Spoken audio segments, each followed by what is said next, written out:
सुप्रभात मेरे प्यारे विद्यार्थियों। तो हम लोग फिर से अपनी कक्षा को लेकर उपस्थित हुए हैं। आज हम अगला पाठ चिट्ठी का सफ़र शुरू करने जा रहे हैं। आशा है आप लोग सब स्वस्थ ही होंगे। आप लोगों को बहुत बहुत शुभकामनाएं विजयादशमी की। तो चलिए शुरू करते हैं अपना अगला पाठ, चिट्ठी का सफ़र। अपनी 10-12 साल की ज़िंदगी में तुमने कुछ पत्र तो लिखे ही होंगे। वे पत्र अपने सही पते और समय पर किस तरह पहुँचे होंगे, ये बहुत सी बातों पर निर्भर करता है। जैसे कि चिट्ठी किस स्थान से किस स्थान पर भेजी जा रही है, संदेश पहुँचाने की कितनी जल्दी है, तुमने पूरा और ठीक पता लिखा है कि नहीं, तुमने उस पर डाक टिकट लगाया है कि नहीं, आदि। अब प्रश्न ये उठते हैं कि आखिर चिट्ठी पर डाक टिकट लगाया ही क्यों जाए? पूरे और ठीक पते से क्या मतलब है? ज़रूरत पड़ने पर संदेश को जल्दी कैसे पहुंचाया जाए? स्थान बदलने से चिट्ठी के पहुंचने पर क्या असर पड़ता है? इनमें से कुछ सवालों के जवाब शायद तुम्हारे पास हो, खासकर तुम में से उनके पास जो डाक टिकटें इकट्ठा करने का शौक रखते हो। इन सवालों के जवाबों के लिए जरा नीचे दिए गए लिफाफों को गौर से देखो। दोनों पतों को दी गई जगहों में लिखो। ये दोनों पते किस तरह से भिन्न हैं? गांधी जी को भेजे गए पत्र में पते की जगह पर लिखा है महात्मा गांधी, जहां हो वहां वर्धा, जबकि लिफाफे पर इमारत या संस्थान से लेकर शहर तक का नाम लिखा हुआ है। पते में सबसे छोटी भौगोलिक इकाई से शुरू करके बड़ी की ओर बढ़ते हैं। छोटी से बड़ी भौगोलिक इकाई का मतलब यह हुआ कि घर के नंबर के बाद गली मोहल्ले का नाम, फिर गांव, कस्बे, शहर के जिस हिस्से में है उसका नाम, फिर गांव या शहर का नाम। शहर के नाम के बाद लिखे अंक को पिन कोड कहते हैं। हर जगह को एक पिन कोड दिया गया है। यह सोचने लायक बात है कि आखिर पिन कोड की ज़रूरत क्या है। हमारे देश में अनेक ऐसे कस्बे, गांव, शहर हैं जिनके नाम एक जैसे हैं।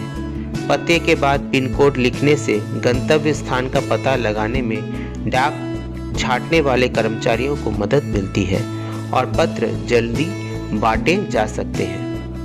पिन कोड की शुरुआत 15 अगस्त 1972 को डाक तार विभाग ने पोस्टल नंबर योजना के नाम से की। जाहिर है कि गांधी जी को मिले इस पत्र पर और उन्हें मिले किसी भी पत्र पर पिन कोड अलग का इस्तेमाल नहीं किया गया था। अच्छा, नीचे हम लोग थोड़ा देख लेते हैं कि यहाँ पर भी कुछ पिन कोड के बारे में लिखा गया है। पिन शब्द पोस्टल इंडेक्स नंबर का छोटा रूप है। किसी भी जगह का पिन कोड 6 अंकों का होता है। हर अंक का एक खास स्थानीय अर्थ है। उदाहरण के लिए NCERT को भेजे गए लिफाफे पर लिखा अंक है 110016। इसमें पहले स्थान पर दिया गया अंक यह बताता है कि यह पिन कोड दिल्ली, हरियाणा, हिमाचल प्रदेश, पंजाब या जम्मू कश्मीर का है। अगले 2 अंक यानी 10 यह तय करते हैं कि यह दिल्ली यानी राष्ट्रीय राजधानी क्षेत्र की उपक्षेत्र दिल्ली का कोड है। अगले 3 अंक यानी 016 दिल्ली उपक्षेत्र के ऐसे डाकघर का कोड है जहां से डाक बांटी जाती है। अब तुम्हारा स्कूल जहां पर है उस इलाके का पिन कोड पता करो। अपने घर के इलाके का पिन कोड नंबर भी पता करो। पिन कोड की जानकारी डाकघर से प्राप्त की जा सकती है। डाकघरों में टेलीफोन डायरेक्टरी की तरह पिन कोड डायरेक्टरी भी मिलती है।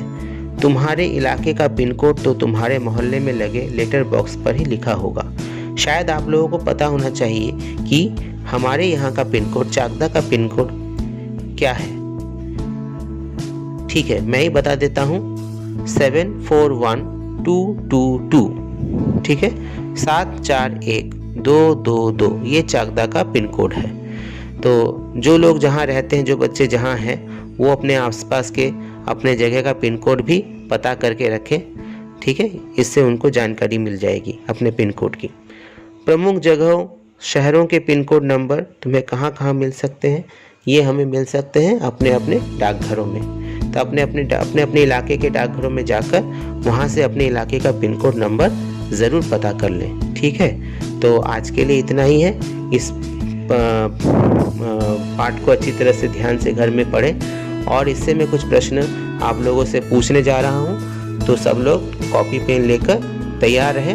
मैं अभी कुछ ही देर में आप लोगों से इसके प्रश्न कुछ पूछूंगा, जिसको आपको अपने कॉपियों में लिखना है। ठीक है, तो बच्चों पहला प्रश्न है, आखिर चिट्ठी पर डाक टिकट क्यों लगाया जाता है? आखिर चिट्ठी पर डाक टिकट क्यों लगाया जाता है? दूसरा प्रश्न है, पूरे और ठीक पते से क्या मतलब है? पूरे और ठीक पते से क्या मतलब है? तीसरा प्रश्न है, ज़रूरत पड़ने पर संदेश को जल्दी कैसे पहुंचाया जाता है? ज़रूरत पड़ने पर संदेश को जल्दी कैसे पहुंचाया जाता है? चौथा प्रश्न है, स्थान बदलने से चिट्ठी के पहुंचने पर क्या असर पड़ता है? स्थान बदलने से चिट्ठी के पहुंचने पर क्या असर पड़ता है? तथा पांचवा और आखिरी प्रश्न है, भारत में पिन कोड की शुरुआत कब हुई थी? भारत में पिन कोड की शुरुआत कब हुई थी? तो ये सारे प्रश्नों के उत्तर आपको अपनी हिंदी की कॉपी में लिखना है और इस पाठ को अच्छी तरह से ध्यानपूर्वक घर में फिर से पढ़ना है। ठीक है, तो हम लोग फिर अगली कक्षा में बातचीत करेंगे इसी पाठ को लेकर, इसका अगला भाग, दूसरा भाग लेकर। तब तक के लिए सभी को बहुत बहुत शुभकामनाएं। धन्यवाद।